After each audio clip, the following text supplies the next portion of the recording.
It is your Wednesday daily delivery. I am Michael Rand. Happy to be back for another day. Hope everybody's having a great day out there today. Terrific show today. Chris Hine from the Star Tribune will join me here in just a minute to talk about the Timberwolves.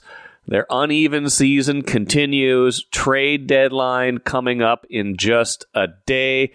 They play the Bulls tonight. The Bulls, not the same team they were even a few days ago. They traded Zach LaVine, got a bunch of guys back, but none of them expected to play tonight. So the Wolves get a chance to get well against a Chicago team that wasn't even that good to begin with. But as we learned Monday, and again Saturday before that, a shorthanded team or a team that looks like you should beat them doesn't mean anything. You can lose those games as they did to Washington and Sacramento. So the Wolves trying to get back on their feet, trying to get some positive momentum going. Not much cooking for them at the trade deadline, it wouldn't seem, but you never know in the NBA, as again we learned over the weekend in the blockbuster Luka Doncic, Anthony Davis trade. So Chris and I will talk about that here in just a little bit. Got some wild stuff at the end of the show as well. They played last night. First, though, what did I miss? Twins finally signed somebody. Finally signed a player, an outside free agent, Danny Coulombe, who's been here before. 1 year, $3 million. And when the Twins break open the wallet in such a grand fashion to sign a lefty coming off an elbow problem for 1 year and $3 million. We do have to take notice. We do have to declare this the opening segment of Daily Delivery because up until this point, they had not signed a single external free agent this year. And we're now February 5th today. Pitchers and catchers report to spring training in not too long. First exhibition game, I think, is 17 days away. First spring training game, 17 days away. Precious little time to do anything else. Maybe a trade is on the way. You never know. They are a little bit above that magical $130 million right-sized payroll figure that they were at around last year, that they wanted to be around this year. But they did need a left-handed reliever. They really don't have much by way of lefty relievers. Caleb Thielbar departed in free agency in the offseason. They made some other moves that depleted their lefty supply. So here comes back Danny Coulombe.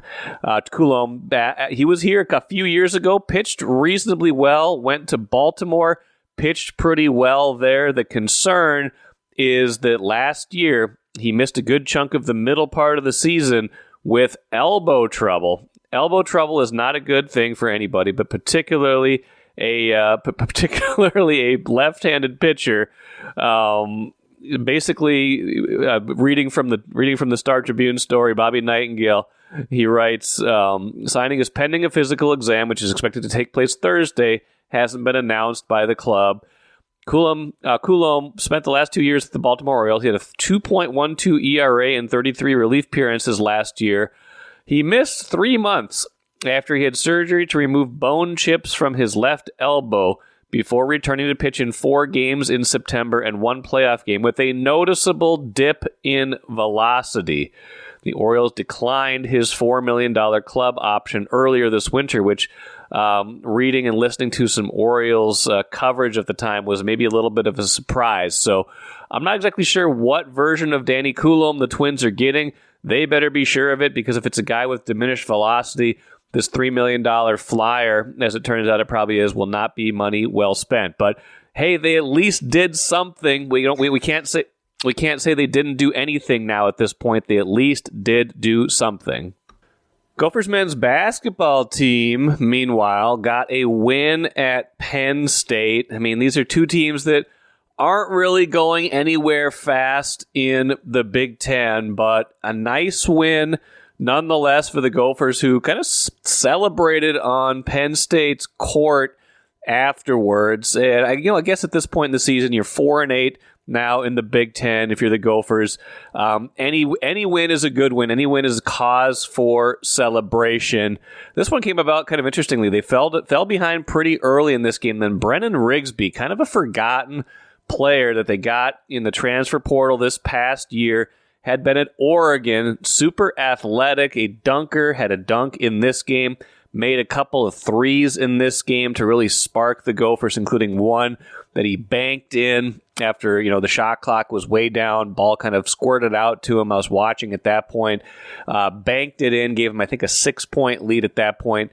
They go on to win 69-61, taking control of that game late in Penn State. So, they had that 3-game winning streak, and then you were like, man, what's going on? Then they predictably lost at Michigan State, but then a bad home loss against Washington the other day, and you're like, okay, here we go again. But, getting this win at least feels like they kind of stem that momentum again.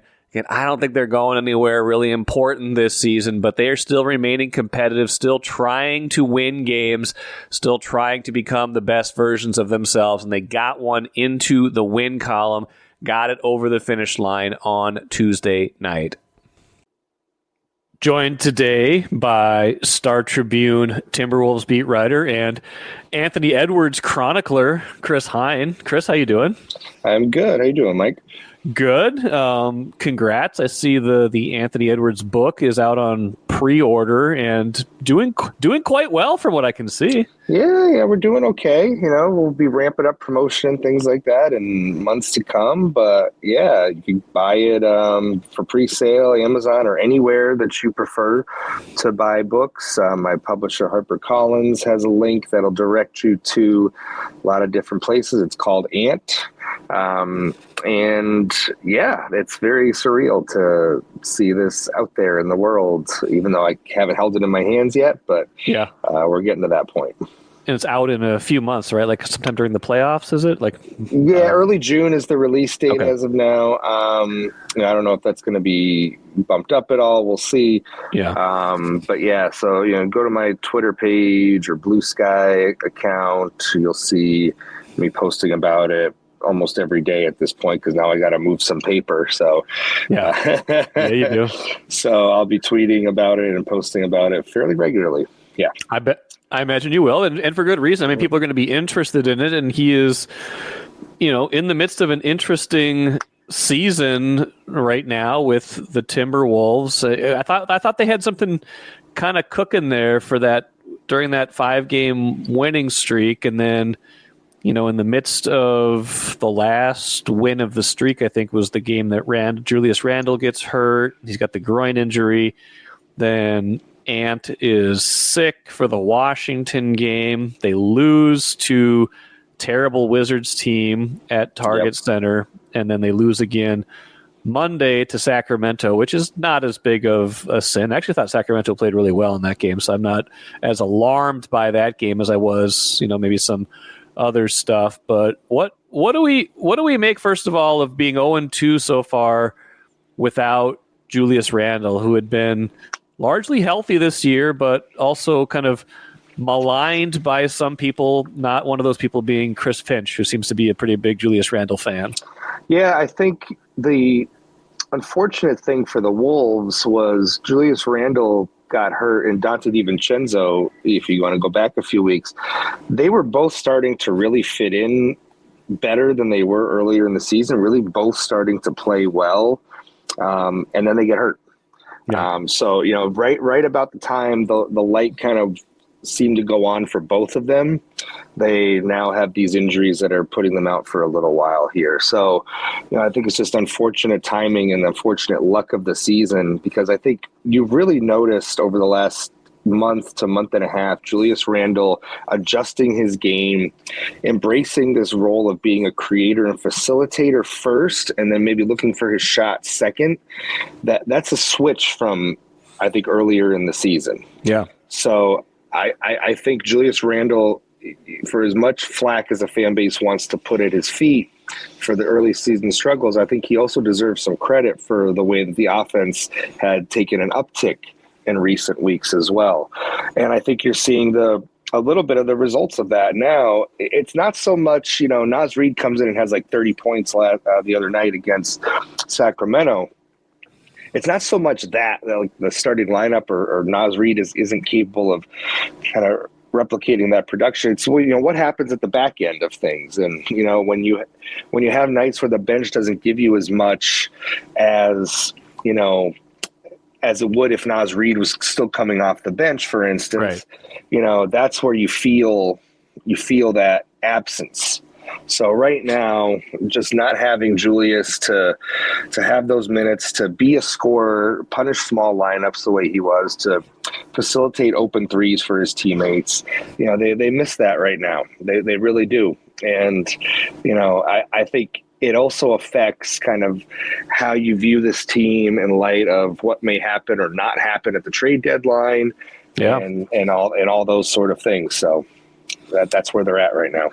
Feels like Randle being out puts a certain pressure too on Edwards to be a lot more than he sometimes has to be, because he does take some of that second scorer pressure off, does take some of that facilitator pressure off. When you've got your lineup now without Randle and DiVincenzo configured around Mike Conley Jr., who, for whatever good things he's done here and throughout his career, he's not been the same player this season especially in terms of shot creation. Jaden McDaniels has been scoring more lately, but I still don't think of him as like an offensive-minded player, even if he does have that element to his game. Rudy Gobert, I mean, Naz Reid, yes, but Naz is not he's not a creator as much as a Julius Randle would be. He's not the kind of guy you're going to throw it down to in the post and then have him kind of dictate where the ball is going. He's more of a catch and shoot, beat you that way. So it puts a lot of pressure on Ant, especially with that starting five.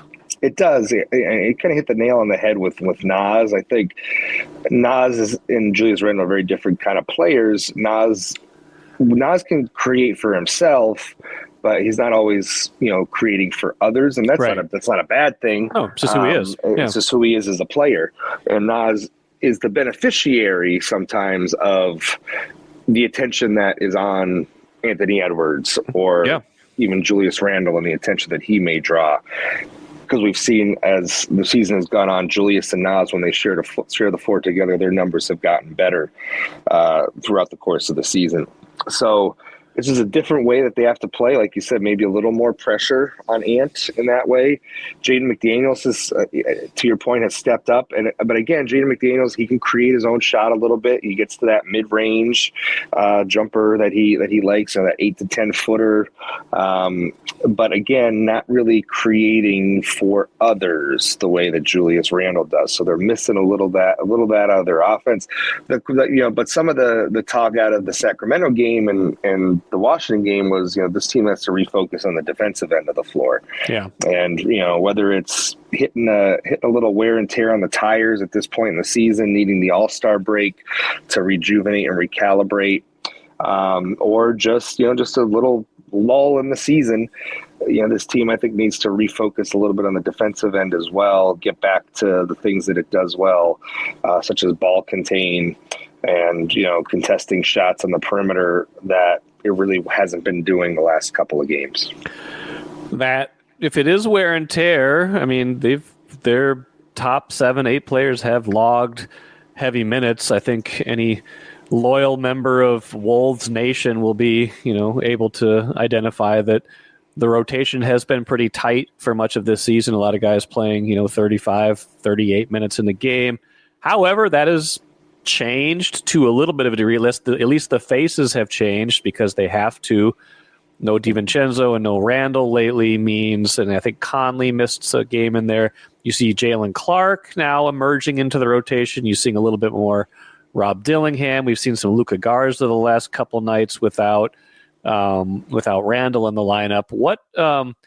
What do we make of, in particular, Jalen Clark going from a guy who wasn't playing at all or not any meaningful minutes to now a guy who seems like he's got a place in the rotation for now? And I think Ant had a quote the other night, like, who was it? Malik Monk was like, who's that guy? Like, I don't get him off me. I don't want him guarding me, basically. Like, he's already showing up in pretty good ways right now.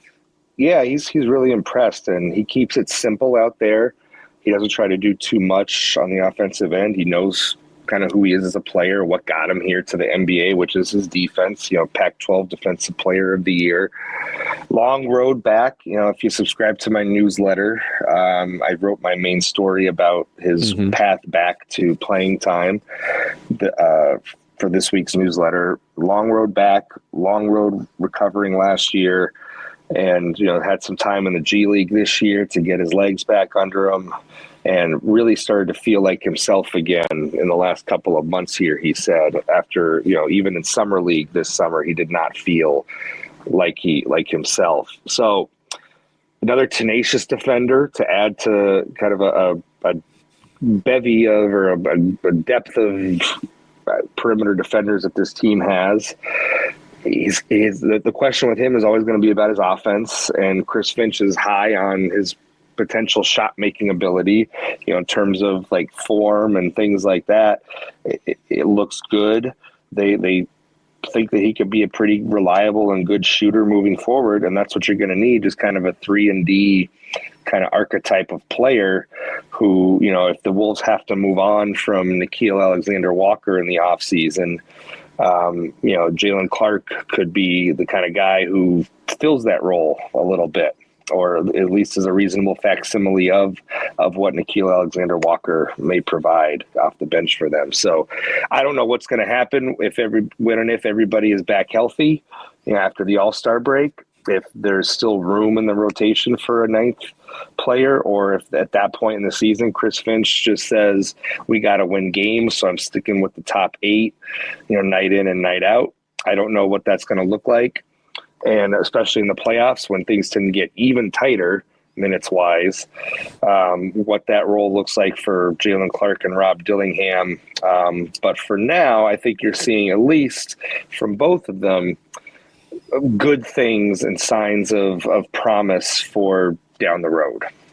Clark looks like he belongs. I mean, he's got an NBA-ready body, and he doesn't look like he's overwhelmed by the moment. Not to say Dillingham does either, but Clark just seems a little bit more physically, and he's just older. He's just more mature, further along. He's 23, probably, I think. Yeah, 22, 23. Further along in his process, and he was a second-round pick in 2023, right? And they took him knowing that he had basically a year of rehab ahead of him because the injury happened pretty late in his final year of college, right? So it was going to take a while for him to get back. The first year of the NBA was going to be a wash, but if you do well there, you've got a guy, who you can count on at a pretty low cost for a couple of years at least. And you're seeing Nickeil Alexander-Walker as the potential kind of equivalent. Like, I think, my mind leapt immediately to like, oh man, it's like, is he good enough that he would supplant anybody else, make anybody else expendable at the trade deadline? But we're probably talking about too limited of sample size to think that way, right?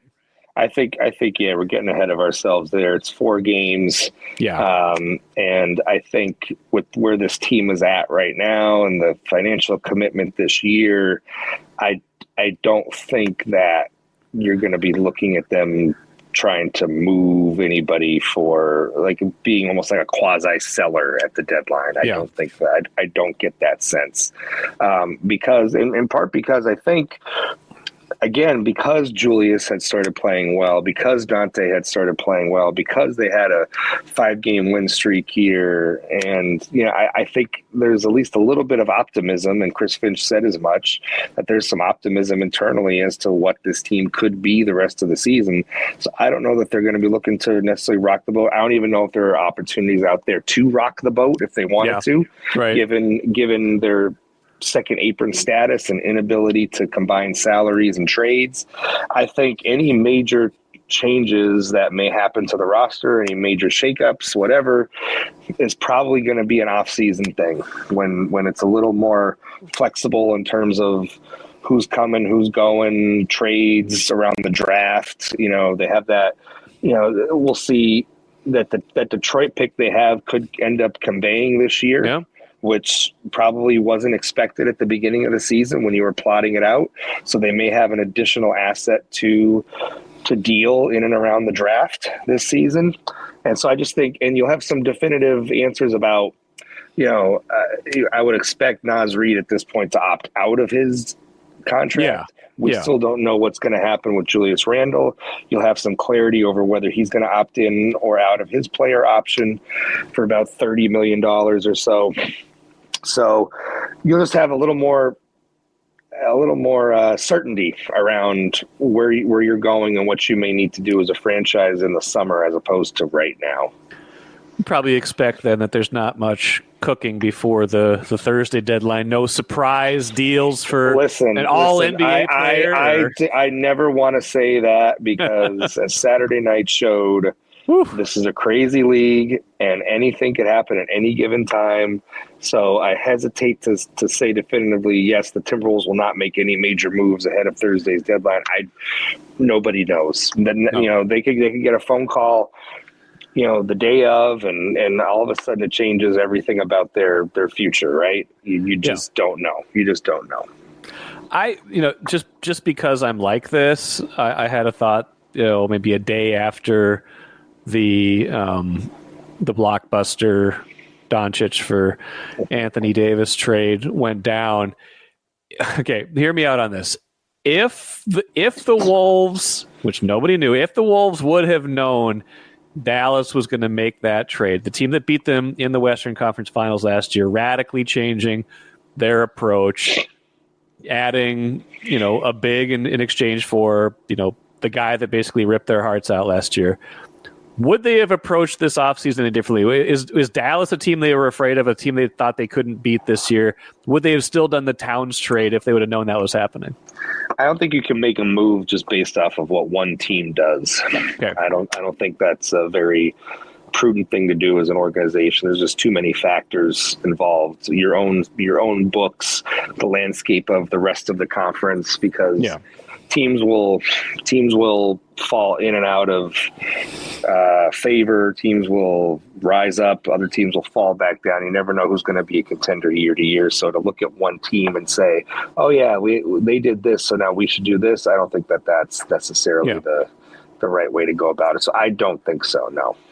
I think you're right. It was a thought that came across my mind. And I was like, no, that's probably not true. A couple more things, Chris. One, why are they bad at home? Chris Finch. I don't know. They talked about that. They practiced them we're recording on Tuesday. Seems rare that they practice on the off day between home games. Am I right about that, or is that?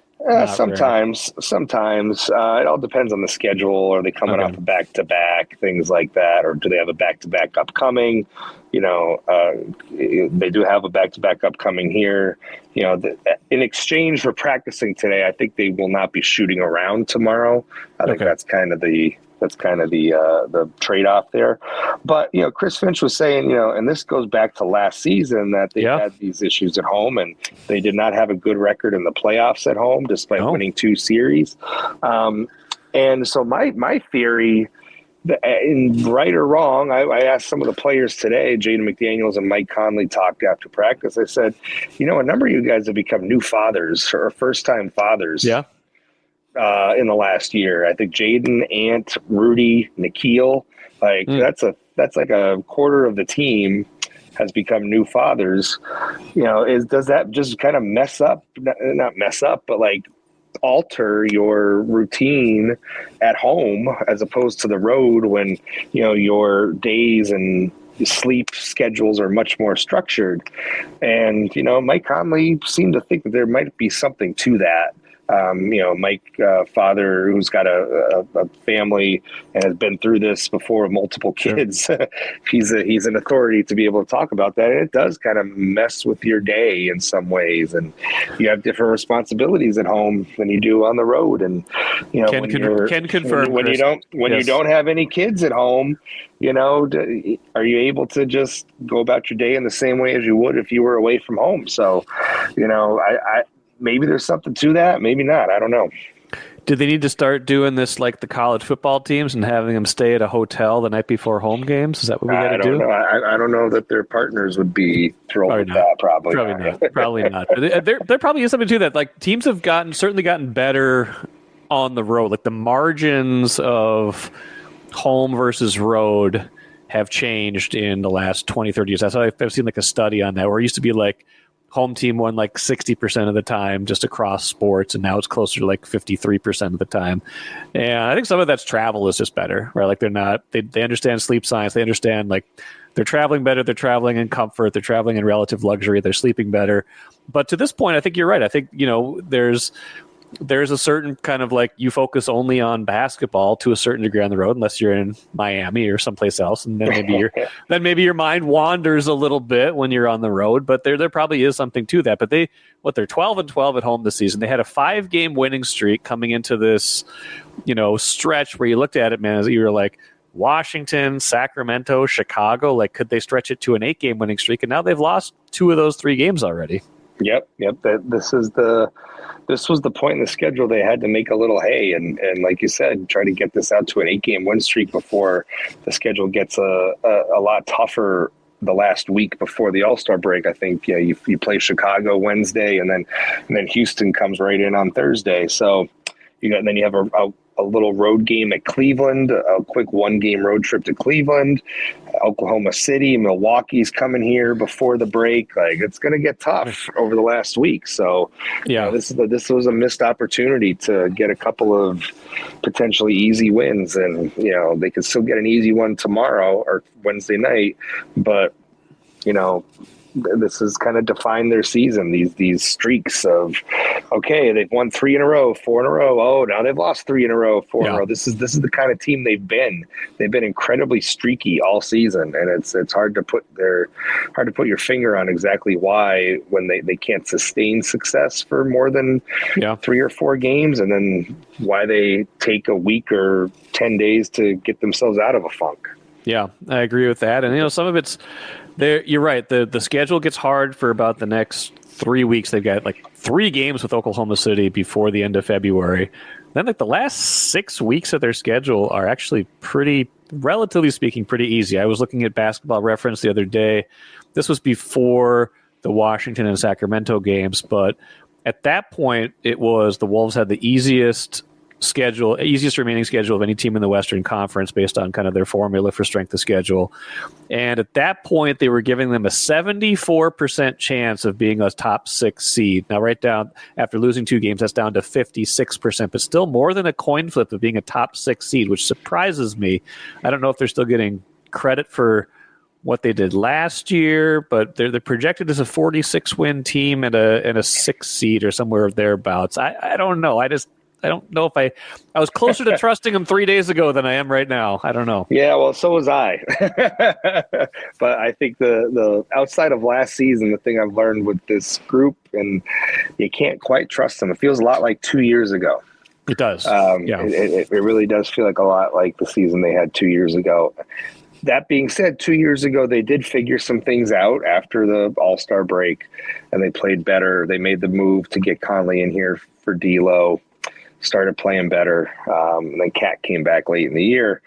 But yeah, it feels a lot like 2 years ago where you just can't quite trust this team on a night in, night out basis just yet. Even if in the arc of the season, they've gotten better from day 1 to game 50. And fair. I think you could say that they are a better team now than they were then, but they're still not where I think their potential is, and the injuries are playing a part in that, of course, right now. But that they've punted a lot of winnable games over the course of the season as well. And 2 years ago, you were left saying, man, if they just took care of business against the bottom tier teams. This year, you're saying, man, if they could have just pulled out a few more of these close games, think of where their record would be. But at the same time, there's still 30 plus games left and plenty of time to, if you can get it right, to make a move, especially, as you say, given their schedule and, the potential wins that they could maybe pile up in March and April. Really quick here before we finish, remind me, do we have a timetable on DiVincenzo and or Randle at this point? Randle, we don't. As of this recording, we are expecting an update at some point, I think, after I hang up with you here. Okay, perfect. DiVincenzo, the word a few weeks ago was 3 week reevaluated in 3 weeks, which would basically put him at the All-Star break for that reevaluation. So DiVincenzo out until the break. and then we'll just kind of see where he's at post All-Star break. Okay, sounds good. Randle's mouth was certainly up to speed in that Sacramento game. He was chirping at he and Joe Ingles are just a riot to watch, kind of chirping at the opponents. They were given, I don't know who it was for Sacramento, plenty of grief, but Joe Ingles seems like he's everybody's favorite. He knows everybody in the league at this point. It seems like it, yeah. He's never one to say what's on his not say what's on his mind. Yep. All right, Chris Hine, appreciate it. Be well. We'll talk to you soon. Thanks, Mike. Watch your dreams and savings grow with Royal Credit Union's 4.25% annual percentage yield 12-month certificate. Open now at any Royal office or online at rcu.org/certificate saver. Early withdrawal penalties could reduce earnings and principal. APY accurate as of 2/1/25. Insured by NCUA. Good stuff as usual from Chris Hine. No Julius Randle again tonight. He is out against the Bulls. Complicating to a certain degree, like Chris and I talked about, their trade deadline. The trade deadline is tomorrow. Probably not much cooking here for the Wolves. Probably hope to get Randle and Donte DiVincenzo back here within, a few weeks to a month. If that's the hope, start, get back to full health going towards the playoffs. Hope you can put a run together. A lot of other teams in a different position. Kevin Durant, now the hot name in trade rumors, could wind up with Golden State. Might facilitate some kind of three-way deal that also gets Jimmy Butler to Phoenix. We'll have to see how that all shakes out. Jimmy Butler desperately wanting out of Miami at this point. Putting Kevin Durant with Steph Curry and Draymond Green would be an interesting mix, to say the least, at Golden State. A lot of other teams in the West potentially getting better. The Wolves probably will have to depend on internal improvement. Like Chris said, I think Randle and DiVincenzo were hitting their strides when they got hurt, which makes the injuries extra unfortunate. But still time in the season, just 50 games in, so 32 left.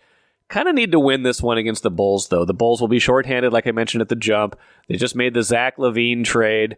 But they don't really have any of those guys that they got back expected to be in the lineup tonight. So an opportunity for the Wolves to get well, get one in the win column, stop this little 2-game slide, maybe play a little bit better at home and start feeling better about themselves. Speaking of which, in the cooler, the Wild aren't feeling very good about themselves at all right now. Shut out for the second time in a row. They lost 6-0 to Ottawa the other day. The game that also saw Ryan Hartman get tossed, 10-game suspension. Now he's missing for a while. They lose 3-0 to Boston last night. A better effort, kind of one of those games where maybe they could have put one or two in early and the whole game changes. But when you're missing a lot of your, still a lot of your top players, especially Kirill Kaprizov, now that's 2 games in a row you haven't scored. Not a coincidence. It's not too long after Kaprizov goes out. They stemmed the tide nicely early on without Kaprizov. Now they have to find a way to do it more consistently now that they're going to be back at home. They do have a break coming up pretty soon for that Four Nations Tournament Cup. So a chance for them to go into that feeling better about themselves soon with home games. But again, they've been bad at home. Just like the Wolves, they've been bad at home this season too. They got to figure out a way to get better at home if they are going to be serious about the rest of this season. That will do it for me today. Lavelle Emil III expected to join me on Thursday's show for our daily delivery debate. Until then, I'm Michael Rand, back at it again on Thursday.